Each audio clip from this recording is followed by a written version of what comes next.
to the DolphinsTalk.com podcast, the most listened to daily Miami Dolphins podcast on the internet. Miami's got the Dolphins, the greatest of all. Come on, Dolphins fans. Time to fins up. We're in the air, we're on the ground, we're always in control. And when you say Miami, you're talking to my ball. Cause we're the Miami Dolphins, Miami Dolphins, Miami Dolphins number one. Miami Dolphins, Miami Dolphins, Miami Dolphins number one.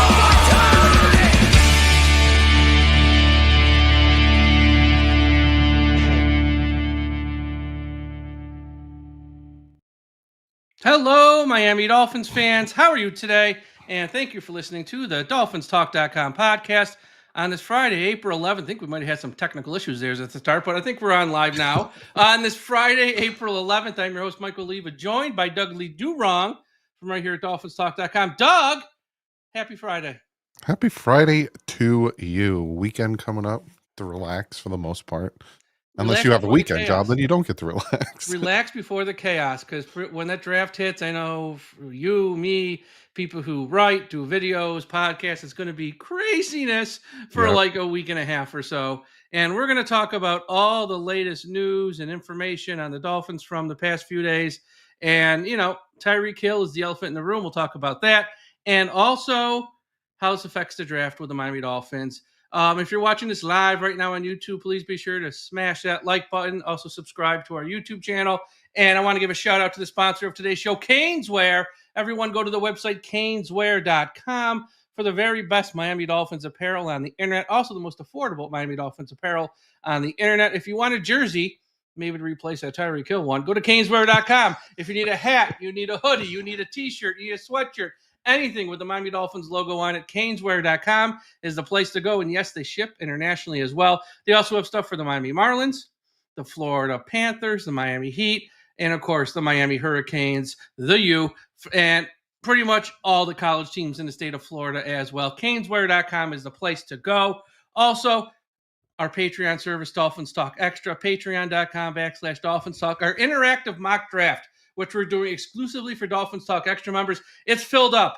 We got a bunch of members who signed up. We're going to be assigning the teams they will be representing tonight. So everyone who signed up, we will have your teams who you will be drafting for in our interactive mock draft taking place next Friday, April 18th. If you didn't sign up, you want to get in, let me know. I can put you on a waiting list in case someone has to cancel or back out.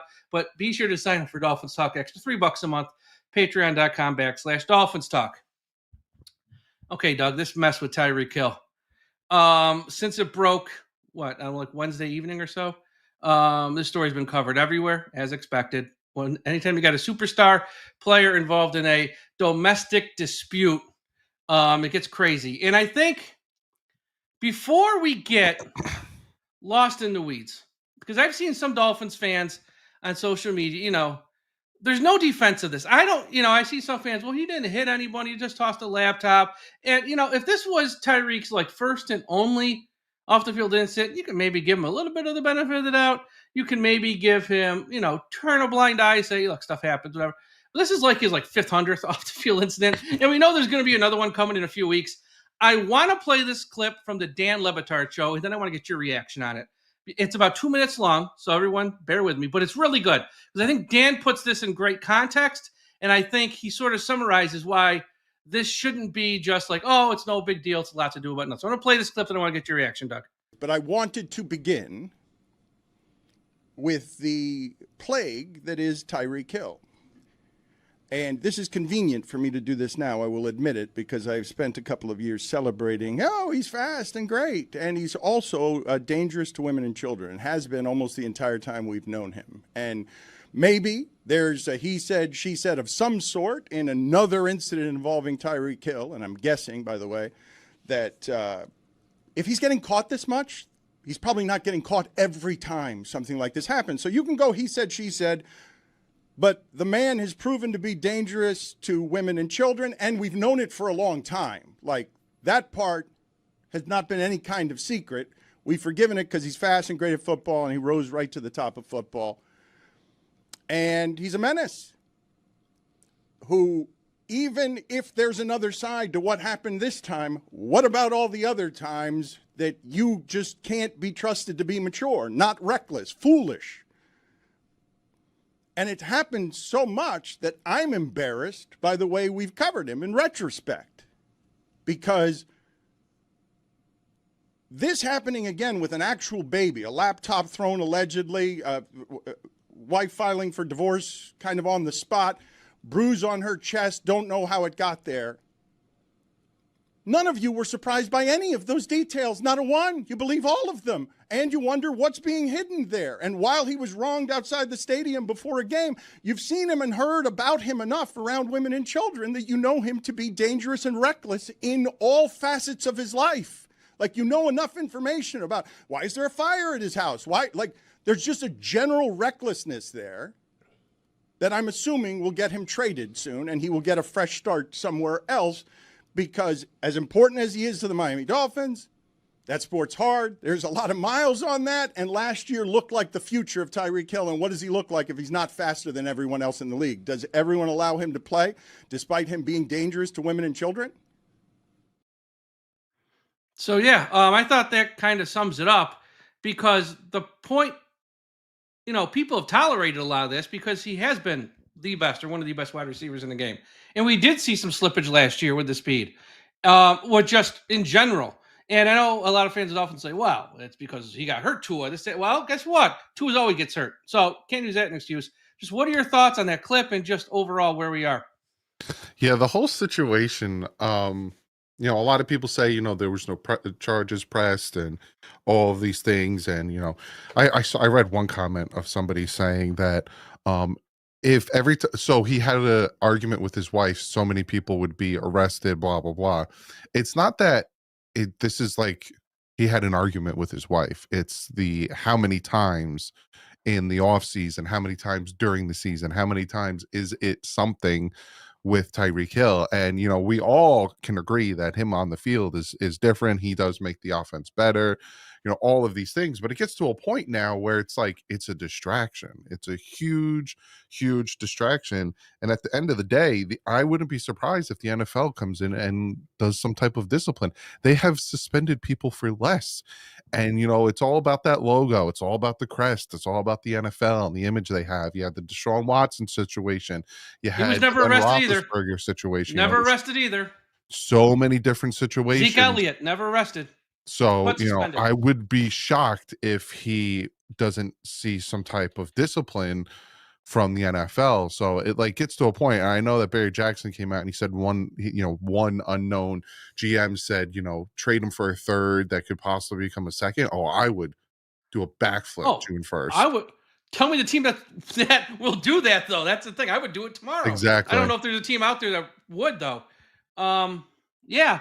And I think, if he does get suspended, I don't know if it's going to be because of this one in particular incident.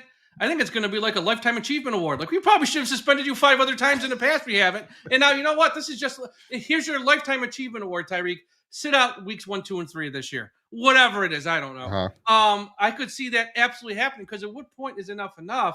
And if you're the Dolphins, or if you're any team who's thinking about, trading for him, as I said on the show the other night, this is not about the salary cap. This is where some of the reporters in South Florida, some of the fans are getting too caught up in the minutia. This is not about the salary cap. It's not about how it affects the team in 2025. It's not about, Mike McDaniels on the hot seat, Chris Greer. This is a larger issue here, in that at some point, somebody's got to step in. Mm-hmm. At some point, somebody's got to be the adult in the room. It should be the owner. He should step in and be like, guys, I know you guys are out here. Your job is to win games. You just paid him last year, or you told me to pay him last year. I'm going to step in and put an end to this.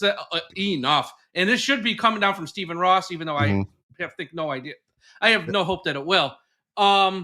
Because this is bigger than any of that. Yeah, salary cap wise, it's going to suck.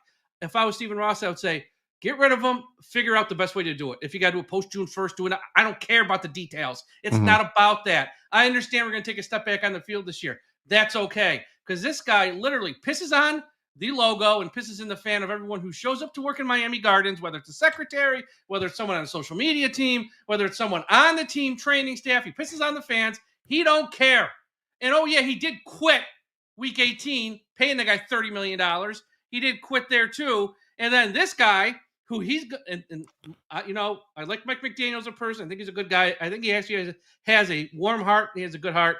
But he's going to go down with Tyreek because of this line right here. I would be pumped if he was voted captain, because I think that Tyreek, being accountable for who he is as a competitor and the what he's learned from in his journey. There is no journey. He's just an asshole. And, everyone needs to stop protecting this guy. And I understand Mike's in a tough spot. He doesn't want to go out there and trash a player and throw a player under the bus. That's fine. You don't have to do that, but you also don't have to stroke his ego and essentially jerk him off and bend over backwards and make excuses for the guy. All Mike had to say there is that, guys, team captains, I'll worry about it in August. Tap that's around the question. You didn't have to say that, because that's going to be replayed now when Tyreek's suspended or when the next incident comes. Mike, hold someone accountable on your team. If you can't hold this guy, who are you going to hold accountable? And he talks about wanting to change the atmosphere and, that ain't happening. People late to meetings and this and that. This is how you do it. You want to change that you're not a pushover and all this stuff. Get rid of Tyreek Hill. He won't, though, because that's you won't. That him and two are Mike McDaniel's boys, but you got to pull the trigger. It's time. There's only so much that you could take of that man, and they shouldn't have extended him. Plain and simple. They should not have extended him. They were afraid of him. They were afraid. See, and Hill played this smart. Once Waddle got his money and he got the bag, that's when he was going to start speaking up, because he wanted to make sure he wasn't going to screw anything up for Waddle. But they were afraid he was going to hold out, not do this, make it be a distraction. Guys, he's a distraction. You can't live in fear of this guy. And that's someone else, as I said to you. I don't want to hear nothing from Drew Rosenhaus. Drew, zip your lip on this one. Seriously, I don't want to hear how Tyreek is working through things. He's trying to get better. It's just a tough life he's got. Please, Drew, your job, find him a new team. Make sure he didn't lose any money. Protect his money. That's all your job is. Do not go on McAfee or any other show, 560. I don't want to hear from Drew Rosenhaus how the world is so difficult for Tyreek Hill. That would be tough to stomach right now. Yeah, 100%. It's time. It really is. And, we'll talk about it, but you look at the team, I think they'll be fine. Now, obviously, why do we pay Waddle all this money? Yeah, they won't be as good, but I think they'll be just as competitive. We saw what happened when Tyreek Hill got hurt and Waddle went off against the New York Jets, who have a good defense. So I'm not worried. Yeah, and that's the thing. We're going to talk about that. It's not even about that. That's what people don't understand. It's not about that. If this was a player on the Jets, on the Bills, or Patriots, Dolphins fans be pointing and laughing and mocking them. Now it's a player on your team. All of a sudden, it's like the fans with Watson. That people say, well, Watson's worse. Well, how and why was he worse? Let me tell you this. Watson, they took his case to not one, not two, but 3 grand juries. And a grand jury's job is just to say, should this go to trial? All 3 said no. Grand juries say yes, just so they're out by lunch because they don't want to be there. They will convict a potted plant. And they said no to Watson 3 times. And it's like, there's no worse this. It's all bad. These are all bad guys at the end of the day. And don't try to say, well, he didn't hit anybody. How do you know? You weren't there. She didn't have a scar in her. So I don't know what happened either. Everything's allegedly. I'm not getting sued. I'm not McAfee, but I'm just saying, don't just defend these guys because he plays for your team and he wears your team logo. It's just enough already. It's just, this guy is just so freaking exhausting. If they can get something for him in a trade, great. And if not, just let him go. Life will move on. As I said, the Miami Dolphins were here long before Tyreek Hill, and they're going to be here long after Tyreek Hill. There's been great players on this team long before him and long after him. Look what they did with Chad Johnson. And also, which I think Ross stepped in. I want to go back and do more research on this. Marshall, at the end, he was cuckoo for Cocoa Puffs too. He was getting stabbed in his leg by his girlfriend. There was a lot of issues there. I don't know who did what or what, but I think Ross eventually stepped in because he was like a brand new owner around that time. I have to check the timeline. And he made sure he was gone. So Ross needs to do that again, though. I mean, really, look, spoiler, we're not really winning anything this year anyways. No. Just rip the Band-Aid off and we'll all move on with our lives and let him go to the Chargers or Saints, wherever he's going to end up, and have a blast in life. And Let them be their problem now. Okay, before we get to the next topic, shout out to everyone listening at finheaven.com. Everyone go to finheaven.com, largest Miami Dolphins message board on the internet. Also, shout out to our friends at the I Am a Miami Dolphins fan Facebook page, run by the great and talented Carlos Hernandez. If you're on Facebook, please be sure you are part of the I Am a Miami Dolphins fan Facebook page. And wherever you listen to this podcast, Apple Podcast, Spotify, Podbean, iHeartRadio, Audible, Podchaser, YouTube, of course. Subscribe.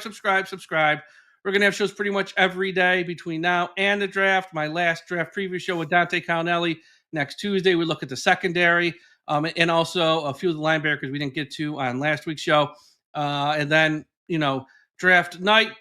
Each night of the draft, we're live on YouTube on Thursday, Friday, Saturday. And then, of course, we got the post podcast with myself and Tom after each night. And plus, after the draft, there'll probably be shows breaking down the guys we actually took. No more speculation, thank the Lord. All right. I mean, look, I like the draft and stuff, but it's almost at the point where it's like overkill. And like that's why I haven't done my mock drafts yet. I normally do the mock draft like I'll probably do it the 21st, the Monday before the draft is when I finally will do a mock draft. Yeah. Because it's just you don't know anything. So people start doing mock drafts like in like January. No, that's crazy. I did my first one the last week of March and I hated it. But I go, you know what? I ain't gonna rewrite it because I actually write it as a column. I don't do the simulator thing and just say here's a screenshot of it. Then I did my second one last week, which my first pick was Jahdae Barron. Second pick was Alfred Collins. Third round pick was Jalen Rivers because I figured they can move him from tackle to guard. And then round 4 was Lathan Ransom, and I think it was another tackle from Ole Miss, JJ. I guess after that. Yes, I made picks, but I'm not going to bore you with them. And I'll probably do one more next week, and that's it. Like 3's enough. Some people every day they're on like the thing. Here's my latest one, and then you got the people who make 10,000 trades. It's like, come on, really? Yeah. I will say this before he just came on because I love these guys and I think they're really, really smart. And I've been on with them in the past when they've needed a Miami Dolphins representative for their mock drafts on Sirius XM NFL Radio, Moving the Chains, Jim Miller and Pat Kerwin. They just each Friday they do a mock, and their last one was today because next week is when they have the fans do it, which I'm not going to be a part of this year. And at pick 13 for the Dolphins, they had him taking Colston Loveland, and here, Doug, they had him as the 7th rated. And look, Pat has worked in NFL front offices and been not in charge of drafts, but like running drafts as like a player personnel guy. Jim Miller played in the league and like he follows this stuff closely. They love Colston Loveland so much. And they're like, and in their mock, there was no Will Campbell, no Membo, no Calvin Banks. The 2 corners were there. Warren was gone. And they just say Colston Loveland, if they're going to move on from Hill, they need someone to replace the production. No wide receivers taken. Loveland's still better. And they took Colston. Look, they had reasons. I'm not saying I agree with it, but that was who they had. I'm like, whoa, I've seen a million mock drafts. Not one of them, Colston Loveland at 13, though. Wow. Jeez. Yeah, so, all right. Here's the deal. And I wrote an article about this the other day, too, after this all happened. Tyreek might get suspended. Maybe he won't. Maybe he's here. I don't know. I just think it's time for the Dolphins to start to prepare for life after Tyreek, because we know this is a ticking time bomb waiting to go off. Like, even if he is here next year, if they start off like 1-3, what is he going to quit and say, I want to be traded? I mean, something's going to happen again. We all know it. So let's start preparing. Now at pick 13, I still ain't taking wide receiver, even if the kid falls from Arizona. I mean, it would be tempting. Don't get me wrong. It'd be tempting, but I still wouldn't do it.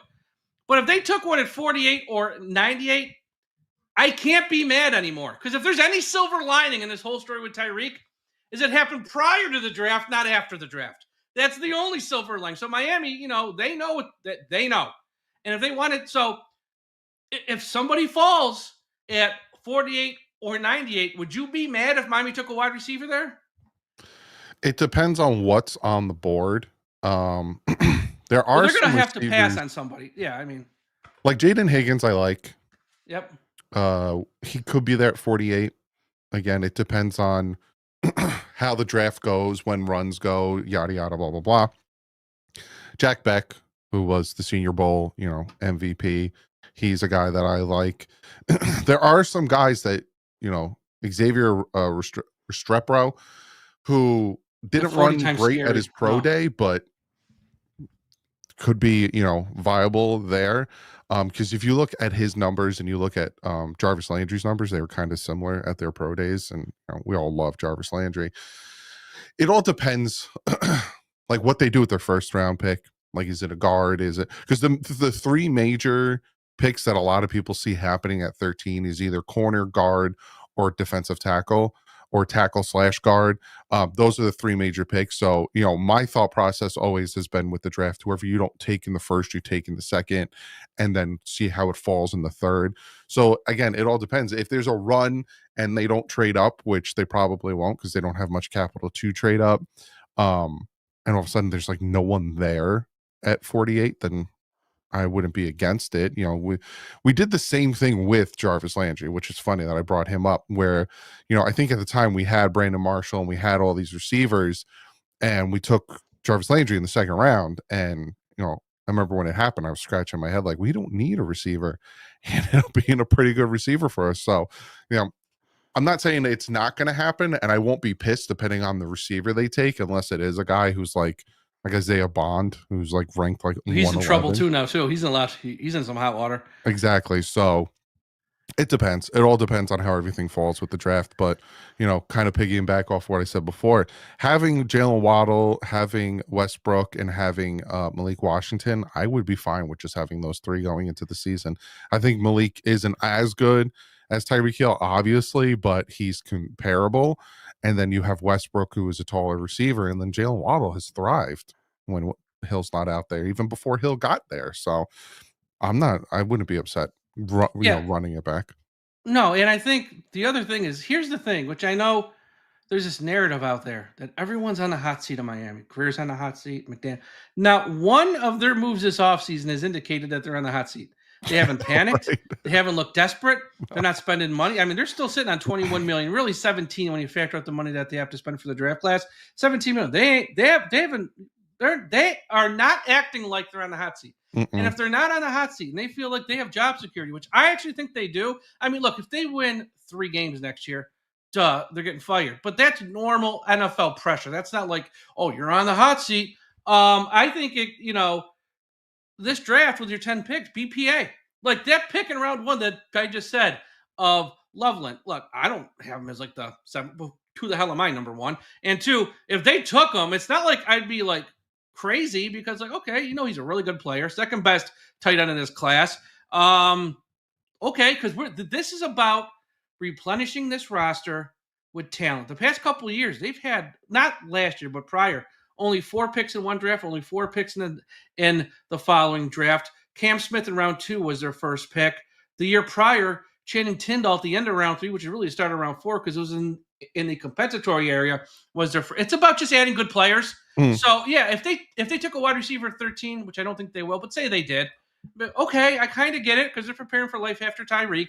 And we have, yes, it's not the most pressing need, but guess what? We're not winning the Super Bowl this year. I kind of get it. And it's like, it's just about adding good players in spots.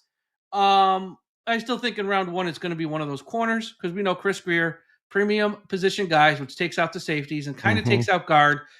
And if they're not going to plan on taking an offensive tackle who's going to play offensive tackle at least year 1, it just narrows it down to corner. Now, the one caveat is, what if they're both gone? Well, then that makes it interesting. I also think a name that we haven't spoken about enough, and I'm probably going to talk about more next week, Georgia, Jalen Walker. I've seen him I've seen him go around 8-ish, and I've seen him start to fall past 13. And I know fans of the Dolphins are going to say, we don't need edge rushers. We don't? Got Chop Robinson. Who you got for next year? Because it ain't going to be Chubb. And Jalen Phillips has to prove he can stay healthy if he wants a new deal, which even if he does, I'm not sure they'll give it to him based on these 2 last injuries. Not his fault. It sucks, but that's life in the NFL. So I think he's a name to keep an eye on as well. And I know fans will go nuts if we take him. Like, why? Well, because he's a really good player. That's why. And we need the most good players possible. But I think, round 2, if it's between Xavier Watts or a wide receiver, and they want a wide receiver, wouldn't stun me. If it's between Alexander from Toledo and a wide receiver, it wouldn't shock me, because Doug, this draft is loaded. Yeah. On both interior linemen and linemen on the other side of the ball, rounds 2, 3, 4, 5, and we have a lot of picks in those rounds. Yeah. And, there's also the possibility of trading back. Someone might want to jump up depending if a receiver falls to 13. Chargers. Yeah, exactly. Pick up some more picks because you want to have more picks in that top 100. And unfortunately, the Dolphins have 3. They could have had more if, they didn't trade, they didn't trade for Jalen Wright. Yeah. They could have had more if the comp pick went the way it should have with Christian Wilkins. They could have had 3 third-round picks. I know. 3. Ain't gonna tell me. So, that was his whole plan last year, and it blew up in his face. That's why they didn't sign a real number 2 quarterback. He was trying to protect the comp picks. mm-hmm. Blew up in his face. So dumb. So I know. It trade back, get picks, but we'll see how it falls. I think that's what it all really comes down to is we'll see how it falls. Yeah, and if they can trade back, it'd be great. The only pick I'm looking to trade up is pick 98. Because pick 98 is kind of like a no man's land. You're not really in round 3. You're at the end of round 3. If they can move up 10 or 15 spots, but they have to part with one of their 4ths or one of their 5ths, because mine, they got pick 116, 135, 150, 155. That's a sweet spot there. If they have to part with one of them, I don't think 116, but even if it was, let's say worst case scenario, 116, to move up from 98 to like 72, do it. Because I think 98 is that's a rough spot. If you can get to the middle, the first part of round 3 there, I would do it. There's a couple teams only 4 picks in this draft. I know the Vikings have only 4. And I think Atlanta's the other one. I don't know where they sit in round 3, if they even have round 3. But those are teams with only 4 picks. You're going to be looking to target to be like, look, we got extra picks. Mind you, the 3rd day. But you want to swap in round 3 and I'll throw you one. So you haven't. That's where you want to see if something can happen. We'll see. But yeah, Tyreek just got to go. And it's not about on the field stuff. I don't care about the salary cap. And they shouldn't care about it either. You figure that stuff out after the fact. This has more to do with a distraction. People were saying, as I said, Hard Knocks. Oh, my God, we can't be on Hard Knocks. That's a distraction. That's not a distraction. That's a mild inconvenience. This is a distraction because guess what's going to happen? Doug, you know this too. What's going to happen when we get to OTAs, mini camps, all that stuff. When these players meet with the media, the first question, the second question, the third question they're asked, Tyreek, Tyreek, Tyreek. And guess what's going to happen every day until this is resolved? Tyreek, Tyreek, Tyreek. Last week, Mike McDaniel at the owners' meeting sits down at 8 p.m. his little round table there with his orange juice. 4 of the first 5 questions were Tyreek. That was before this even happened. Yeah, exactly. And you're seeing everyone talk about it. Pro football, everyone is talking about it. So, yeah, and so will we, because this is now the big story of the offseason this year. Last year, it was a contract in Tua. Well, this year, it's Tyreek. And what's going to happen suspension-wise, trade-wise, release-wise. And I think we'll know a little bit. Look, if the Dolphins do take someone, a wide receiver, in one of those first 3 rounds, to me, that's a sign they've already got him gone, and they're waiting to June 1st to just execute it. If not, then we're just going to string this out. But I do think there's a chance they won't do anything because that's what franchises that don't win do. They just sit there and accept it. Exactly. They sit there and accept it, Doug. Yep. All right. That's all for today's show. Be sure to follow Doug Lee Do Wrong on social media at Doug Lee Do Wrong. Watch his videos on his YouTube channel. Let's go to YouTube, search Doug Lee Do Wrong, or you can catch him on our site at DolphinsTalk.com. Follow me everywhere on social media at DolphinsTalk. We will talk to you again next week. I don't know if I'll have a show this weekend. I guess if news breaks, which with this team, anything can happen. We'll have a show this weekend. If not, I'll probably talk to you Sunday night or Monday. Everyone have a great weekend. We'll talk to you again after a while. Folks, don't forget, we must put an end to highway profanity.